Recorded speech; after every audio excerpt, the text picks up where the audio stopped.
conversation. Um, Yesterday we went through the Fairway Ghana report on platforms and their ratings, and we discovered quite a lot yesterday in our conversation. And a lot of the people who joined asked that we have another session this evening and give the platform to the drivers to have their say and actually express, share their experiences with us. So that's why um, we're having this conversation this evening. I'll try as much as possible to move it fast so that we can all have the chance to speak and share our experiences. So that's what is going to be this evening. Um, to give you a recap of the conversation, yesterday Austin and I, my co-host, who will be joining very soon, we went through the Fairway Ghana ratings for 2022, and what was clear was that none of the platforms in Ghana ensures that workers earn at least the minimum and local living wage after costs. And the platforms that were captured in this particular um, report, Glovo, The Black Ride, Bolt, Bolt Food, Phoenix, InDriver, Jumia Food, Swift Wheels, Uber, and Yango. And in all this, it was Glovo and The Black Ride that scored some points in fair conditions, fair contracts, fair management, and fair representation. All the others, the bigger ones, Bolt, Uber, Yango, which are the top three, and I believe Jumia Food as well, they didn't have um, any they didn't score anywhere when it comes to fair pay, fair conditions, fair contracts, fair management, and fair representation. So these businesses didn't get any score in any of these, which is quite telling. So this evening, I want to hear from Uber drivers. And if I use the term Uber, I mean platform drivers, riders, delivery. So if you're a delivery person with Glovo, with Jumia Food, if you are a driver with Uber, Yango, Phoenix, Black Ride, Swift Wheels, any of these platforms, I want to hear from you. From where I sit, I am now a farmer, so I spend a lot of my time on the road, going to the field and all that. And my operations have been hit big time by fuel price increases and a few other things. So I want to assume that those of you who are drivers, whose main resource you use every day is fuel, you've been hit really hard. And I just want to hear from you what your experiences have been. Some time ago, when these platforms emerged, a lot of us were convinced that these platforms even paid better than regular jobs. So we're encouraged to find money to buy cars and list them on these platforms. Is it the same?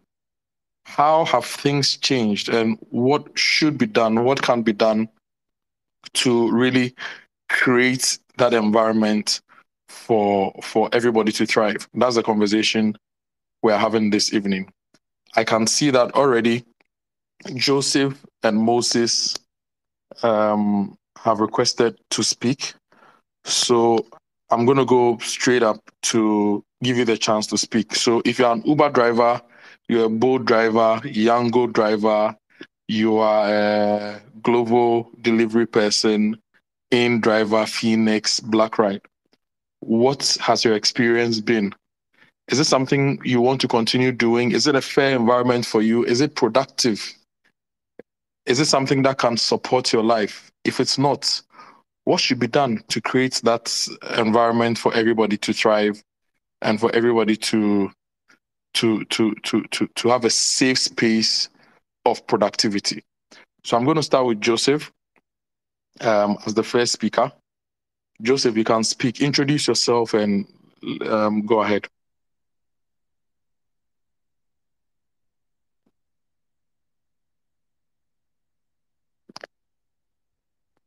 Hi, Joseph. Can you hear me? Okay, I'll move on to Moses as Joseph organizes himself. So, Moses, you're a speaker now.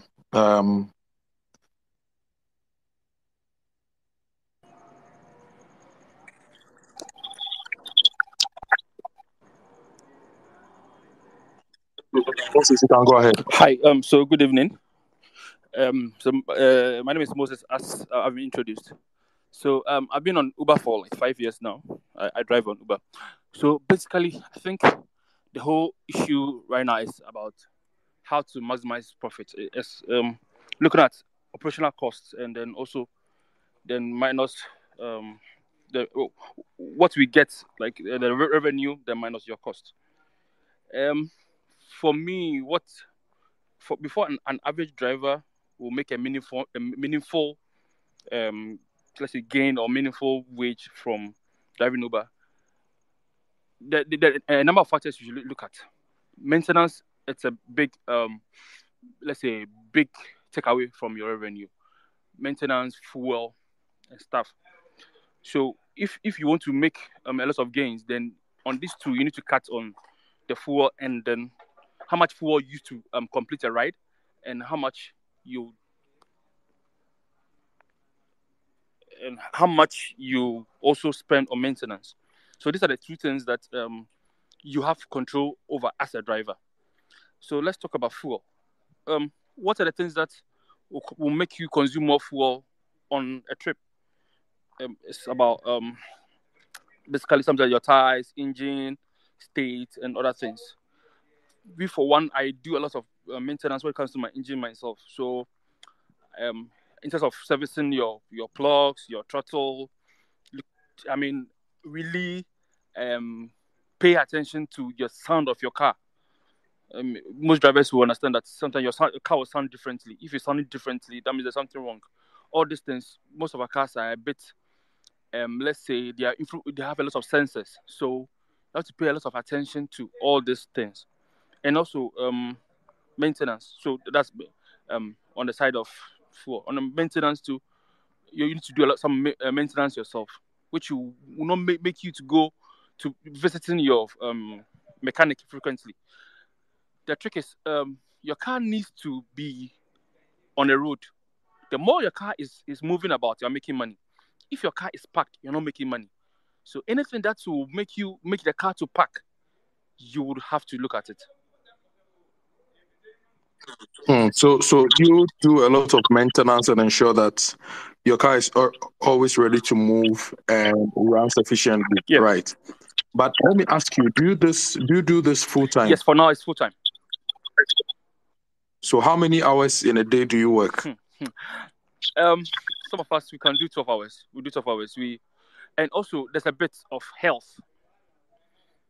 If you don't have energy, if you don't feel strong, you won't be able to do the 12 hours. So for a driver, it is a very complex thing.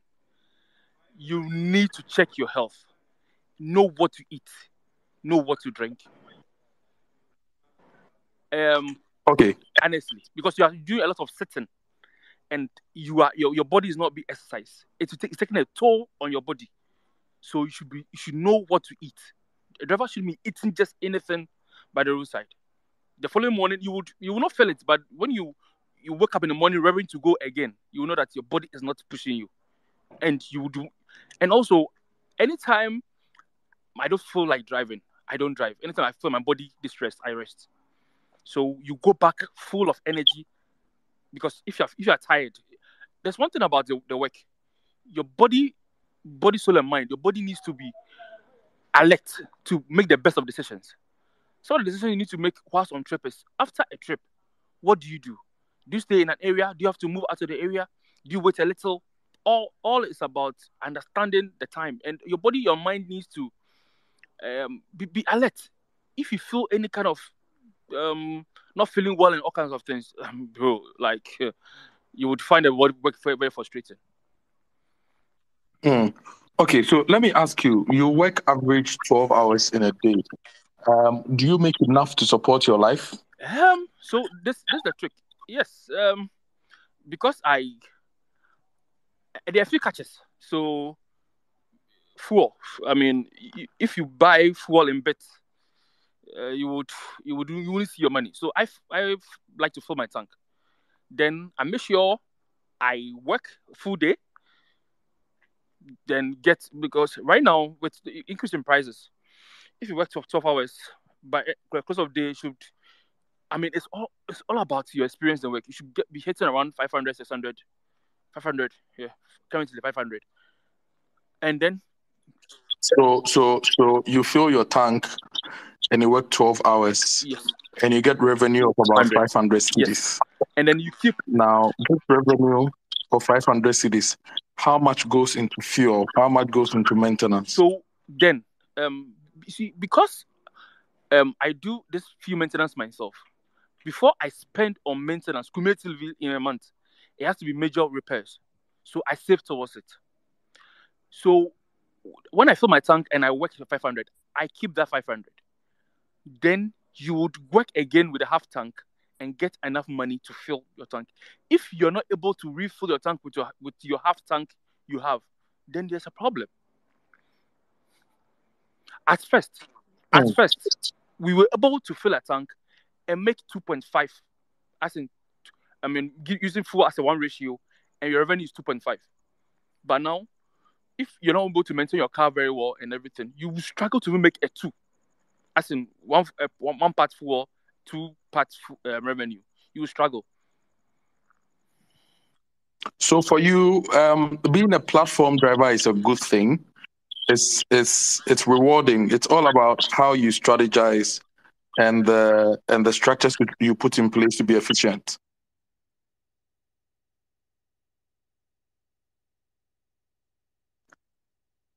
Okay, Moses. Okay, Moses, looks like we've lost Moses. I hope to get him back. I want to understand from his perspective how it is, because if you read the Fairway Ghana scores, the ratings show that the platform economy does not create, it's not a viable space for people to thrive, for people to be safe, for people to have a voice. It's not a viable space. It's not a place which is well governed to create that economy we will all be proud of. So I want to hear from Moses and know from him if indeed um, what the report says is reflective of his experiences. Moses is back. I want to finish with him before I come to the next person. Moses, sorry, we lost you. So welcome back. Now, the question I just wanted to ask you really is that the Fairway Ghana report for 2022 says that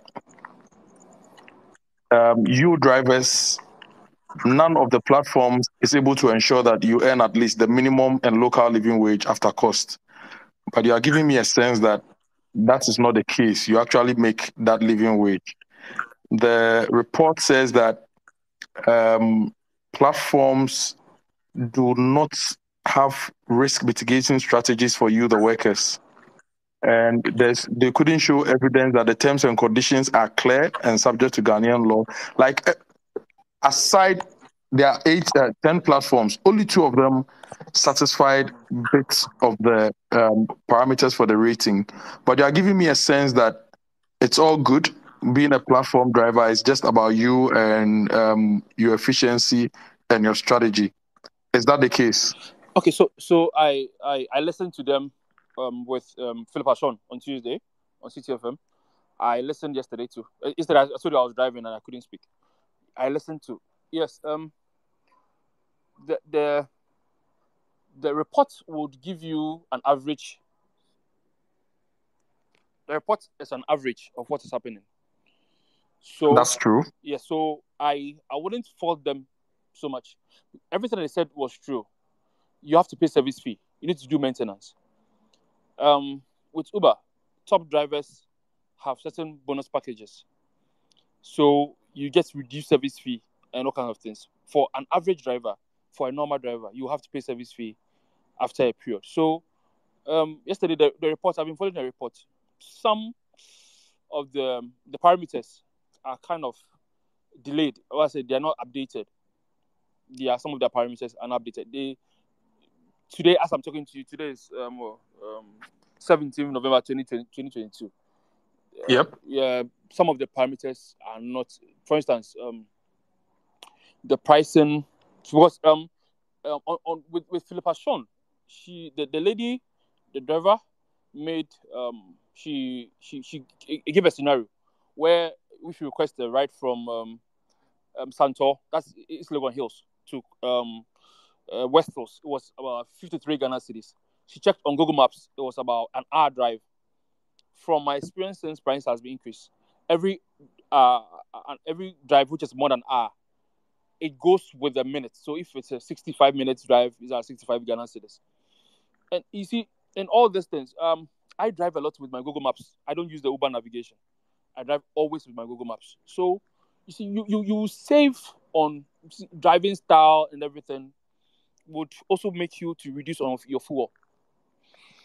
So you think that the Uber navigation app is not as efficient as Google Maps? Please excuse my French. It's whack.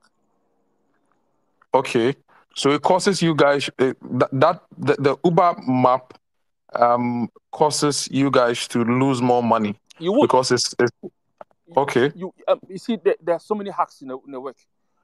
You see, they spoke about pickup distance is not paid for. Pickup is not paid for, right? So why do you have to stay in a traffic or not get to your rider faster?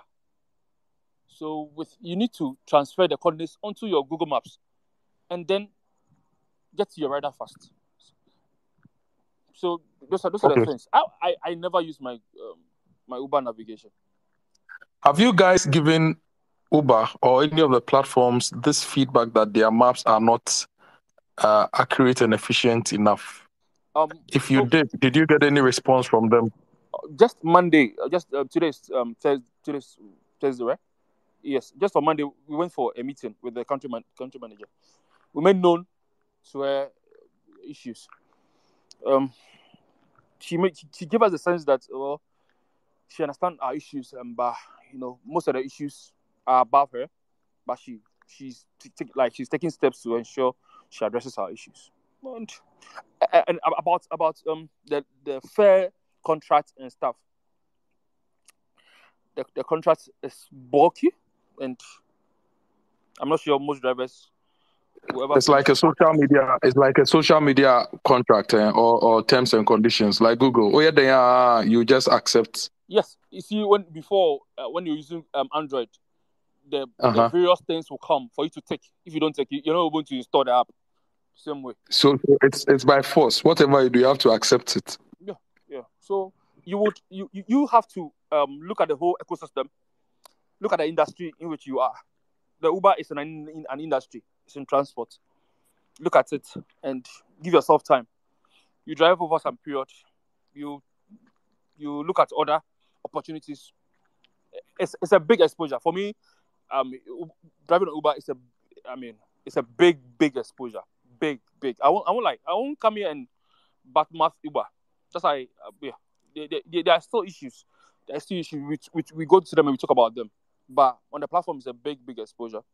Big. Okay. Now, Moses, hold on. If there are other drivers on this space, please indicate if you want to speak. I'd like to hear from you too. Moses believes it's all strategy. Like we say in Tree or Brandon. So the platforms have challenges, but if you strategize, you can jump over those hurdles and create a better experience for yourself and earn some good money. If there are other drivers on this space, I would like to hear from you. Just indicate and I'll make you a speaker.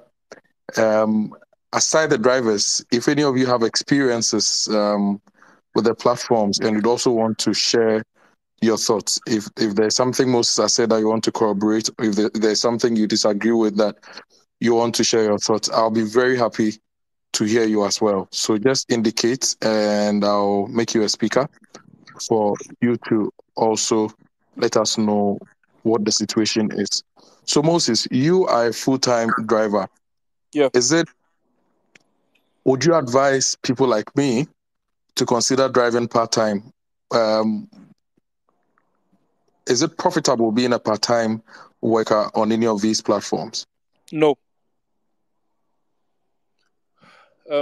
You only make money in multiple trips. A part-time driver will come and do max of a 6 hour, 6 hours, max 6 hours. But also with a caveat. The newer your car, you see, all this, the whole trick is about spend less on fuel and save more.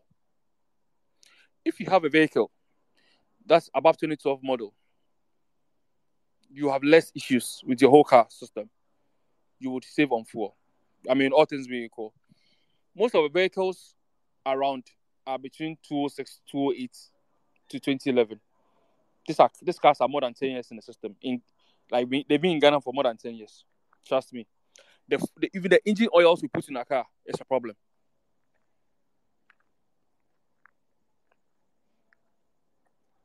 So, Mr.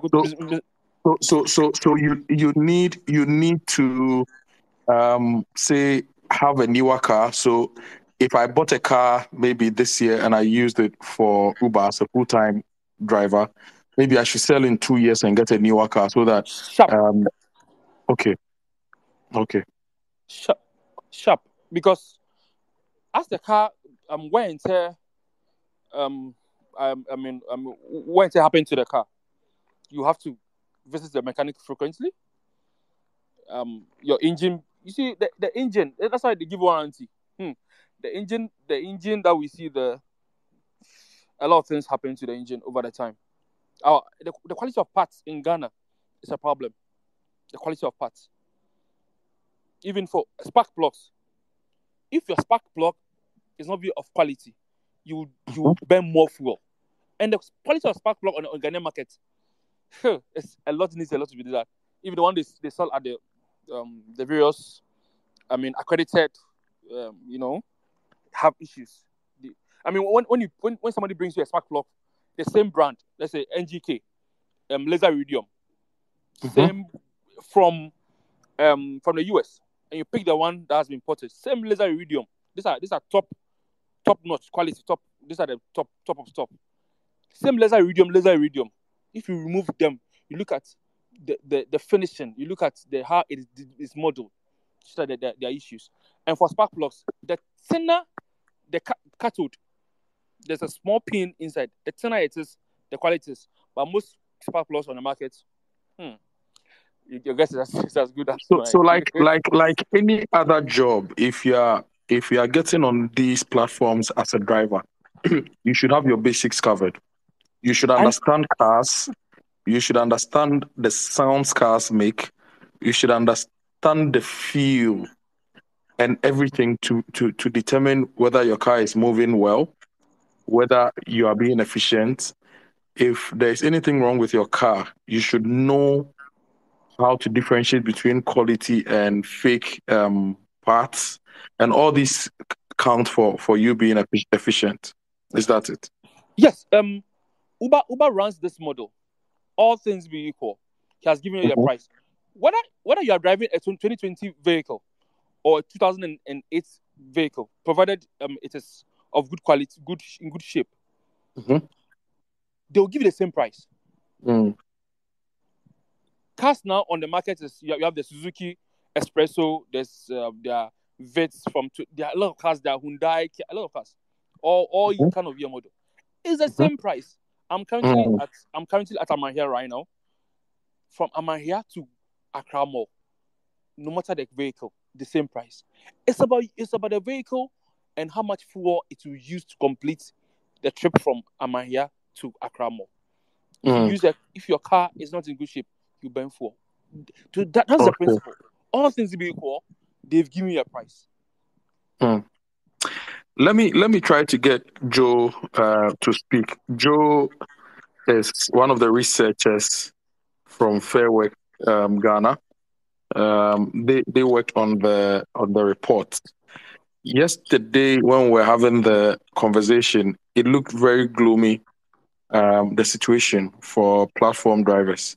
But you've introduced a different perspective, where even though we are seeing a bit of doom and gloom, there's a lot to be done and a lot of responsibility also to be taken by drivers to stay competitive and to stay profitable. So let me see if I can get Joe to speak. We also have yes, Joe is on. Joe, if you are there, I'm inviting you to react to some of the things that Moses has shared. He's given us different insights. Your reactions, Joe. Thank you, Kojo, for having this second session. And thanks, Moses, for the extra or the other side. So I'd like us to recognize Moses as an exceptional driver, exceptional worker who is one in a million. Somebody who is just been granted a vehicle, maybe an SHS diva or university graduate who is unemployed and wants to do something and handed over a vehicle, may not know these tricks and tips. We can ask Moses how long it took him to know these things, or maybe his background. He's been driving for 5 years. Exactly. When you keep doing something over a long time, you reflect on what you are doing, you gain experience and you find ways of appropriating and you find ways of improving what you are doing. It is good practice that professionals exhibit on their job. So I am glad that he has done that, but not everybody does this. So in as much as what he's saying is true, it is rare. It is a rarity. So the general practice, as he even acknowledges, that our reports will be based on average. The average tends to reflect what about 80% or 90% of the drivers experience. Moses is an outlier, and yes, we recognize that, but the general thing is that fairness or the working conditions of platform workers is not up to standard. That's what I can say for now. Okay, thank you very much, Joe. If there are any platform workers here who want to give us a bit more reactions, I want today's conversation to end a bit early because we have another conversation to have on the economy and cost of food and every other thing. So today we're having two different spaces this evening. So Moses, Joseph has also come in, and I believe we agree with him. You even alluded to it earlier that if you look at the reports and you look at the average expectations on the various areas, the report is spot on, and that a lot more needs to be done. There were some other people who wanted to speak earlier, but when Moses was speaking, I was really enjoying it and getting more insight. So I really didn't allow them to. So if you're one of the people who wanted to speak earlier, kindly just let me know, and I'll bring you up so that you get to speak. I need to. Moses, you want to say something? Go ahead. Yes. Yes. Everything Joe said is true. To describe me as a liar. Well, yes, it's true. I have my background is varied. So yes, but I told the country manager that the way things are going, if they don't get competitive, as in providing drivers with a lot of information about the cars that they are even driving, Uber will have issues. The industry will suffer.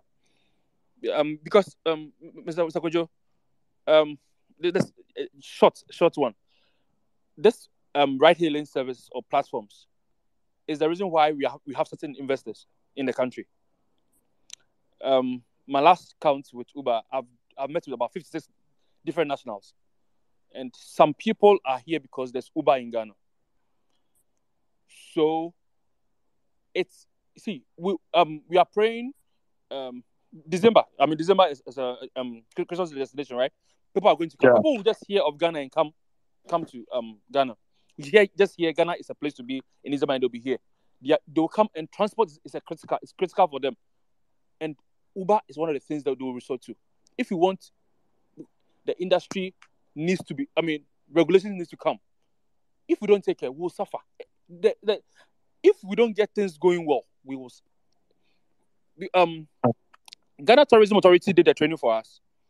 When they went out there to talk to traditional taxi drivers, they didn't come. They said the whites and the foreigners have stopped taking the taxis. They take Uber. Things are like this. We need things need to change. It's a big conversation. Okay. I've always it's a big conversation. I'll come back to you for that. But Tony, speak. Let's hear from Tony. Okay, good evening to everyone. So it's a dicey thing here, a conversation that we are having, and for the platform owners, I can somehow relate, not to speak for them, but I think the key problem here is how they work around their price point to the end user. If the price point is not right, it will affect a lot of things that it can do for the drivers. And you will hear some of the drivers complain about the fact that they will move from one end to the next end and they will charge X amount. This will please the user, and he or she will always use the platform, but it will be a loss to the driver. At the same time, the platform owner is charging a percentage of that fare, which is very little to take care of their overheads and expense. So for this platform, if they don't get the investors pumping money into their business to keep running, it becomes a challenge, it becomes a problem. The question is, will consumers or users be willing to bear the actual cost of using the platform so they can afford to pay these drivers and also do some of the things that the drivers want them to do? It's a price point position. Ghanaians are sensitive to price. We want cheap, and at the same time we want other things as well. So it's a difficult conversation for all of us to have. And I am not a driver, but I understand what goes into owning a platform. Google API, servers, overhead. There's a lot of you incur a lot of cost running these platforms, and at the same time, the end user also want to enjoy some good discount or a good deal. I don't know how you can marry the two, and I mean, I'm enjoying the conversation, but we all need to understand from different perspectives to be able to appreciate this conversation. Thank you, Tony. Nene Kojo, please go ahead.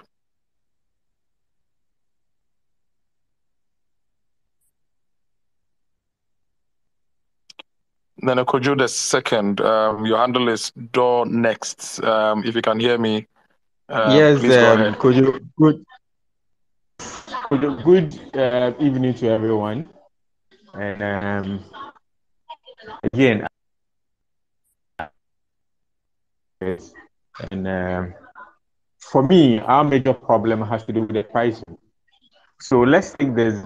Boat has to be dimension or three sectors. You have the boat itself, the lights, and the comfort. Between the boats, the regular and the same is charging lesser, the same distance, with the same commission, 25%.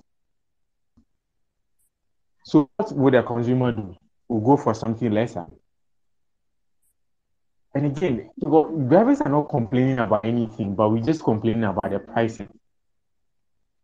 A short distance for a taxi driver, my regular local taxi will go for 15 cedis. Now, Bolt is going to give you about 10 cedis, and you still give a discount to the rider. Fair enough, the discount comes in, and they re-embezzle you on that. But bear in mind, we're still using the same fuel per distance. On that level, for me, if they are able to match around, because I think they've taken a couple of things out, the waiting time and most of the traffic situation in things. I think it's going to be, for me, what sometimes for the traffic, it becomes a shared cost in between the driver and the ride-hailing apps. So in that case, who loses? Sometimes the driver has to take all that cost. Yes, I understand Moses from his point. 400 cedis, 500 cedis in a day as a full time. Stand for 2 days and still use 1 day 500 cedis to fill the whole tank again. So meaning 1 day 500 cedis goes for 2 days. Meaning for me, it will be difficult to break even again. So for me, I think on the pricing level, for me, the consumer needs to pay the realistic price in this modern time. For me, that is it. If the consumer knows, if I pick, I'm going to pay this without discount, nobody's going to shout. The driver will be okay. I think some of the, I did also some market activation for an upcoming ride hailing, a Ghanaian owned. So we did it out of Accra, somewhere around Obuasi. So we're trying to get to know maybe issues and everything so that we could just put them on board. And to be honest, we got only about, out of our 5 days stay in Obuasi, we only had about 10 traditional taxi drivers who wants to join the app. Out of about 200 taxis, we only had 10. Major reason they are not getting anything because he pays his AMA or whatever for a year. And if you pick that one out, he makes enough. And my price name. So on this pricing issue, what alternatives do you have? Are you able to give feedback to the platforms? Have you had a chance to? Yes, we did. Engage the platforms on.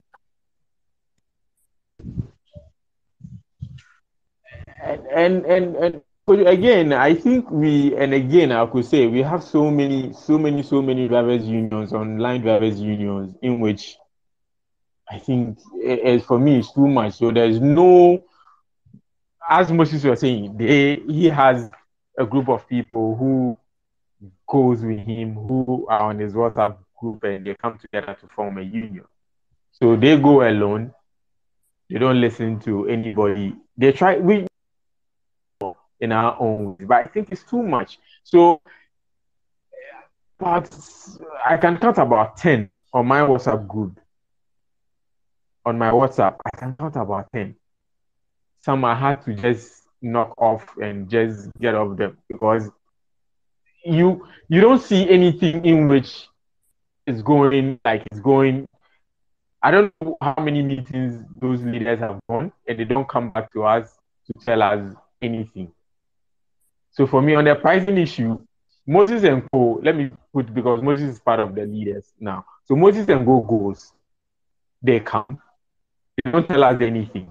Because I think if Moses group, he speaks something or types something on this group, it circulates around too. So this is what we had, even to other groups. But for me, for some time now, no, nothing like that has ever happened on my side. So I've never heard for anything. For now, I'm doing it on part-time basis. On your associations and your groupings, would it be okay if the Ministry of, say, Transport decides to back the formation of one association which covers all of you? I'm asking this because if you look at the country and the various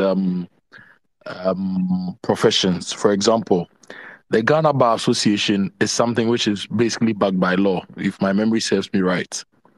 Dock Workers Union is something which is backed by the Ghana Ports and Harbors Authority. So the regulatory authority helps to organize these so that you have a united front of workers. So would you guys be okay should an institution like, say, the Ministry of Transport or Ministry of Communication got you guys together to have one group, which then is under the TUC, right? Sure. Or even Sure. under an affiliate of the Ghana Private Roads and Transport Union? GPRT. Would that help to coordinate the platform workers front for you to demand better and work better? Yes. I think it will be very good for government to look at that, because we can't really tell. Uber decide, or Bose, or whoever decide which percentage to increase on pricing without calling anybody, either Moses or anybody or Truth or anybody, to come and let's see how we're going to do it, like how government will be doing with GPRTU. But yes, I decide how much to charge for a short distance. So for me, if government would really, really love to bring us on board on an association like that, yes, I'll go for it. I think I'll just go for it so that we can have a one voice, and also propose to those ride-hailing app, say, no, we want this percentage because this and this we facing, and this we're supposed to get from you people. Because 25% Kojo is too much, to be honest. What would be a fair percentage to pay? I think 15 is okay. 15 for me, maximum 15 or 10. Okay. That's fine. I think Moses wants to speak. So Moses, go ahead. Oh, actually, it's about the percentage. I think 10%. Joe and Co were talking about the model that started before this whole gig and people using it as a full-time job. So if it's something like as it is right now, I think 10% should be okay. 20% is on the high side. 20-25 is really on the high side. 10% over, because from the last count, if you see the number of drivers on these platforms, their groupings, the online drivers association and stuff, it's about 15,000, 20,000 drivers. I'm not kidding. Some groups have as many as 10,000 drivers on these Telegram groups. So they really have to work on a percentage. I think in London, I'm not too sure about the London story. If Uber is still in London or they've been kicked out, but around in India they were kicked out. The government had to set up its own company and give it to private people to run. So they come in this nature. They really need to reduce the percentage. It's too much. Okay.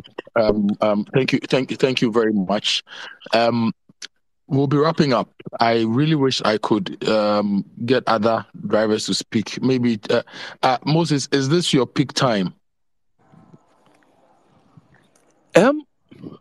What is the peak time? Is it the year or the day? No, the time, for the day and the time for drivers to be actively working. Because yesterday, a lot of them said we should repeat the conversation around this time, but I'm not getting a lot of them being active. Yes, it is.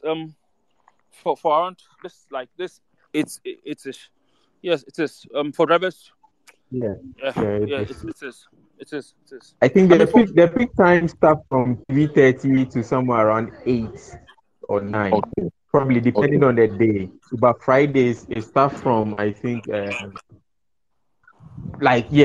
3 to maybe like 11 or something, because people will still out to have fun and stuff. So on Fridays it goes beyond the normal. Let me go back to Joe. Joe, you are one of the lead researchers for the report in the country. Yesterday, we basically ran through the report and discussed the challenges. But I want to know from you, what are some of the recommendations going forward? the recommendations based on the insights you glean from working on the report. Some of the things that we should do to create an equitable economy in the platform space for the platforms themselves, for drivers, and for users of these platforms. Thank you once again. So, on the platform side, we can only advocate or appeal to their conscience that yes, we understand they are a technology platform. We understand they are service to buy overheads and so on. We understand. But today, this issue has come up with pricing.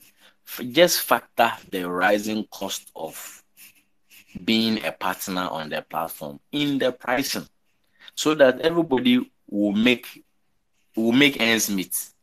If when it came, I was buying fuel at 10 cedis per liter, and today it is 16 cedis. Recognize that I'm working for you at a higher cost now, and I have to at least cover that cost. So include it in your pricing algorithm. Fuel prices are not part of the pricing algorithm as at now, and it makes it difficult for everybody. Now you are thinking about the consumer. You want to attract more consumers onto your platform. That is fine. It's strategic.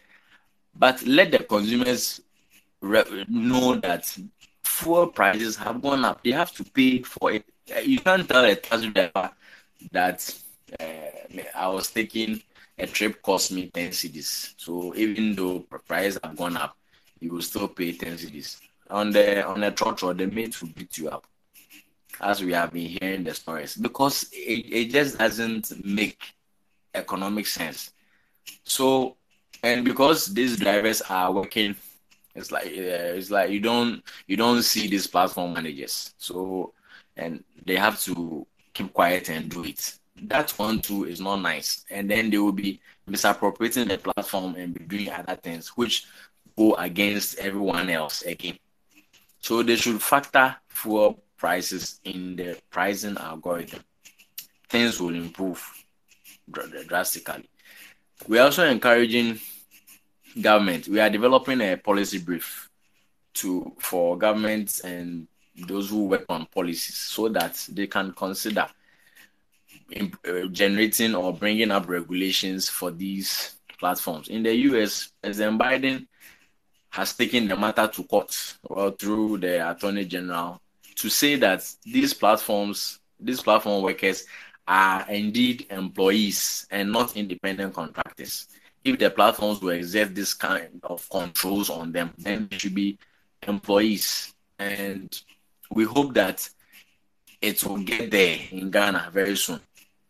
Platform workers the unions should come together and test the law. When we had our stakeholder workshop, the lawyer who came said that the workers should test the law, so that if that classification changes, we hope that it can improve. The third factor is the consumers. This one is difficult, but we will still encourage that based on the findings, we have seen the platforms that are making efforts to be fair to their employees. If the employees are happy and you go and sit in a vehicle, they will smile at you. And the condition of service inside the vehicle will be nicer. If you are being driven by an angry driver, it is not safe for you yourself. So we want to encourage consumers to patronize fair platforms that keep scoring higher, so that it will encourage the platforms to also treat their workers fairly. And then all of us would enjoy the platform economy. It is here to stay and to keep growing. We cannot overlook it. So it's better we improve on it, so that we will all benefit. What is the essence of making millions of dollars, putting in the bank accounts, expatriate to your country, and milking people dry? People are started insinuating that this is a new form of slavery. I don't think it is healthy for these platforms to be tagged as such. You are here for the sharing economy. If you are sharing, let's share everything else and let your partners, collaborators also be happy about what they are doing. Thank you. Thank you very much, Joe. So we are talking about life as a platform driver. This is a follow-up to the discussion we had on the Fair Work Ghana report on the 10 platforms in the country. We had this conversation yesterday, and this is really just a follow-up to understand what the platform drivers are dealing with and what should be done. So far, we've gotten some very good insights. I think Moses has shared some good insights with us as to how, over the past 5 years, he's been effective and profitable on the platforms. We had Nene also sharing some of their experiences and some of the expectations, and Joseph also taking us through the expectations and the way forward when it comes to policy.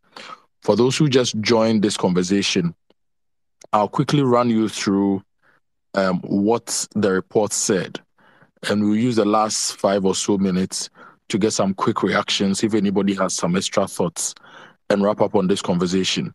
So Fair Work Ghana last year did some work on the various platforms in the country. They surveyed 10 platforms and they put out their reports.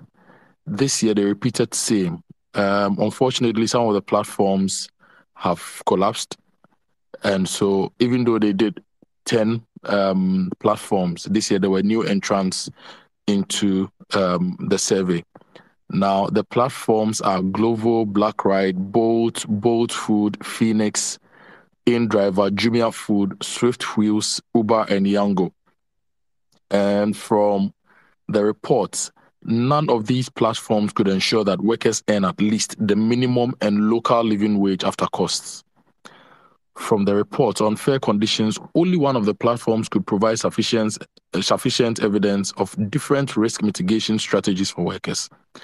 No platform made the second point on safety net provision. So basically, if you work with any of these platforms, you're on your own. Now, on fair contracts, 2 out of 10 platforms could provide evidence that the terms and conditions are clear and subject to Ghanaian law. Only 2. Only 1 out of the 10 platforms could ensure that there are no unfair contract terms that prevent workers from seeking legal redress. And it would interest you to know that the Blackride, which is locally owned, is one of the platforms that has fair conditions, has fair contracts, and could also show evidence that contract terms do not prevent workers from seeking legal redress. On fair management, only 2 out of the 10 platforms were able to provide evidence that there is due process in place for decisions affecting workers. And only 2 out of the 10 platforms could also provide evidence that there is equity in the management process. And then fair representation, only 1 out of the 10 platforms assures freedom of association and ensures the expression of collective worker voice. And only 1 of the 10 platforms also ensure democratic governance. And so the 2 platforms that scored in 5 of the areas being assessed were Glovo and the Blackride. They scored 5 over 10 each. The others scored 0 over 10. And so that was the general conversation we had yesterday, which has necessitated the conversation we are having today. So we have just about 5 more minutes to go on this conversation.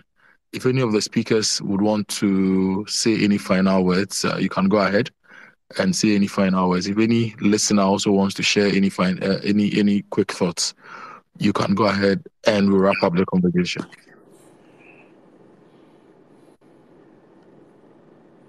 Moses, go ahead. So interestingly, final thought. Drivers should be aware that the phones they use, the quality of phones they use, also has the way of predicting or giving them accurate fares.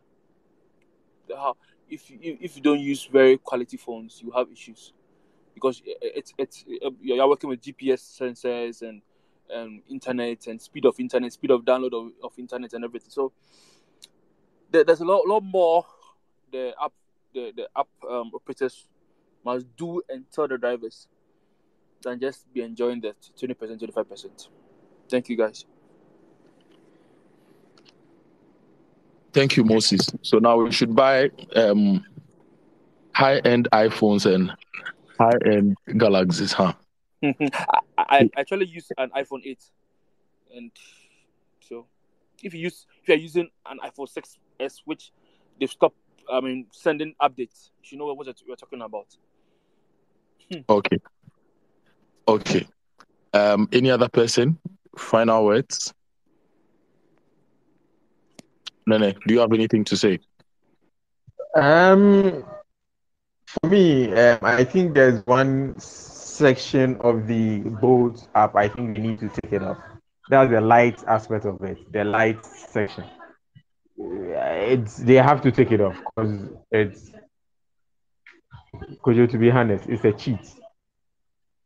It's really, really a cheat. So for me, yes, and that's it. Okay. Yeah, but I think the phones, minimum of 2 gig RAM is that's the preferred by the ride-hailing apps. That's the preferred phones for everybody to use. Thank you. And Joe, okay, before Joe you come, let me go to Charlene. I think she has something to say. That'll be our first female voice for today. Please go ahead.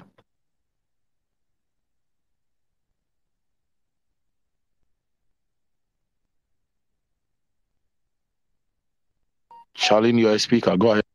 Oh, thank you. This is a really good conversation to listen to. So thank you, everyone. Just as a user and someone who has brought foreigners into Ghana every December for the past 3-4 years, I did want to leave the conversation with the comment that actually a lot of people who come into Ghana do say that the fleet stock of vehicles on these platforms, unfortunately, are not obviously they're not up to what we're used to outside of Ghana, but also just not quite fit for their purposes. I know that there is the whole balance of the petrol cost and things like that. And someone did mention that a lot of people have vehicles older than 2012, and that in itself becomes a more expensive option. But if anyone is a driver here who or wants to go into driving on the platforms, I would advise, at least in my opinion, as a user, please get newer cars, please get bigger cars, because the Vitz is and vehicles like them are they're just not quite what people from abroad are used to or comfortable with. And I think that what I have found with my friends when they've been in town, whenever they've got a bigger car on the platform, they've given bigger tips. They've always given a big tip because they appreciate the comfort that they felt, as opposed to being squeezed into a smaller vehicle. So just think about that going forward, and hopefully we can have more conversations, not just about what the platforms take, but also the whole ecosystem and the whole experience for everybody. Thank you. Thank you. And that's a very good point. These days, because of the fuel prices, I hardly drive in town. I only drive from my home in Amra here to town. Then I park my car and take Ubers. I discovered that it's cheaper to ride in an Uber or Yango or Bolt than to drive my huge car, right? And I realized that the cars are no longer comfortable. Maybe the new Suzukis are, but most of the cars on the street are not comfortable. Number two, the seats, the cars are dirty, they are old, ACs don't work. Sometimes you want to go on a call and ACs don't work, so you have to roll down, and Ghana is noisy and all that. So that's a very good point. I appreciate that. Thank you very much. So, Joe, I'll give you the final word and then we wrap up for today.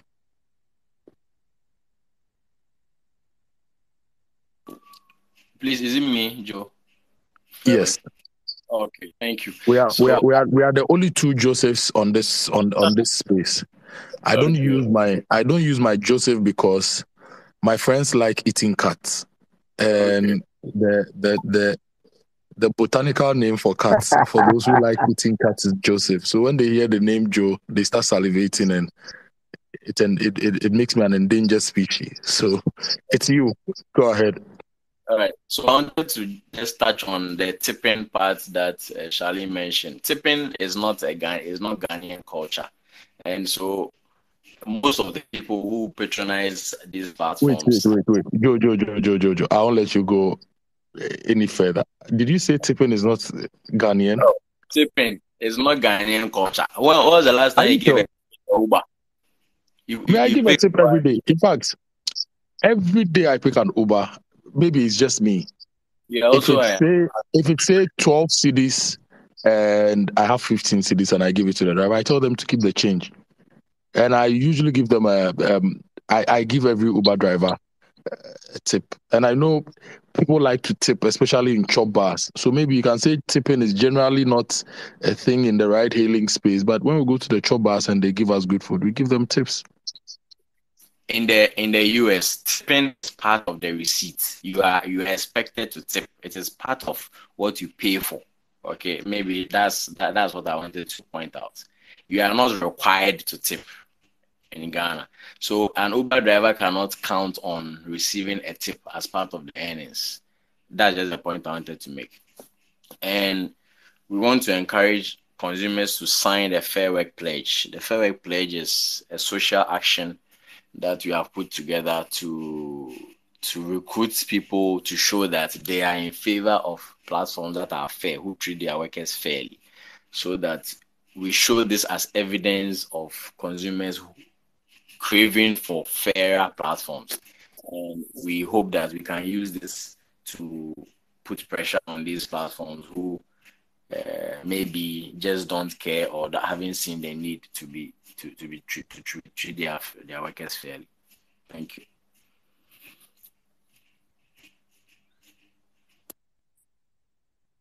Thank you, Joe, and thank you all. It's been a lovely 2 days talking about the Fair Work Ghana report and also talking about platforms. I believe that having a lot of these conversations help to shape up policy and help to shape up industry. So thank you all for joining the space. Thank you all for your thoughts, sharing your experiences. We'll be having more conversations. I'm going to take a breather, maybe have dinner, and come back for another space. And this time, we are going to talk about food security in the country. This conversation has been necessitated because the Bank of Ghana has indicated that they are not going to give forex support to importers of rice, chicken, and some other products. It's also necessary for us to discuss this because this week, the Ministry of Agric, last week actually, the Ministry of Agric started the PFJ market where they are bringing food from the farm gate to sell in town. There have been all sorts of reactions about this PFJ market. But this next conversation is important because food prices are going up. As a rice producer, we've had to increase our price from 60 cedis to 85 cedis per 5 kg bag in a matter of 1 month. There are people who don't understand the dynamics, and people are saying local food producers are trying to take advantage of the situation. But there are so many things at play. So I want us to have a conversation about food security as we get into Christmas and the New Year, and what we need to do as a country to ensure we feed ourselves. But I'm going to have dinner. Right after that, we'll start that particular space. And I hope to have a lot of you join so that we talk about Ghana and our food security. And this conversation actually has a bearing on sub-regional food security. Because if Ghana has food during our major season, some of that food is transported to some of the other countries to take care of them. Buyers come to buy to take care of their food needs. And in their major season, you also go there to buy stuff for Ghana. If we don't have food now, it's going to disrupt this flow, which means that other countries may hold on to their stocks because they couldn't get stocks from us and hold on to the little they have during their major season or whatever to store to feed themselves. So there are too many dynamics at play when it comes to food and food security. So I'm going to relax a bit, have dinner, and come back for all of us to talk about food security. But thank you all for joining this conversation on platforms, the ratings, the equity, also on drivers, their experiences and expectations. Let's work together as young Africans, as Ghanaians, to drive the change we wish to see. So we create that utopian environment that will be happy to grow old in. I don't want to be one of those Ghanaians who would leave Ghana for Canada or the UK or any other place. I want to be that Ghanaian who can stay in Ghana or West Africa at large, enjoy life, and make an impact for my generation and the next. So I'll see you all in about 30 minutes as we talk about food security. Enjoy this part of the evening. When I come, we'll have more conversations, and after that, I can say a proper good night to all of you. Take care and thank you.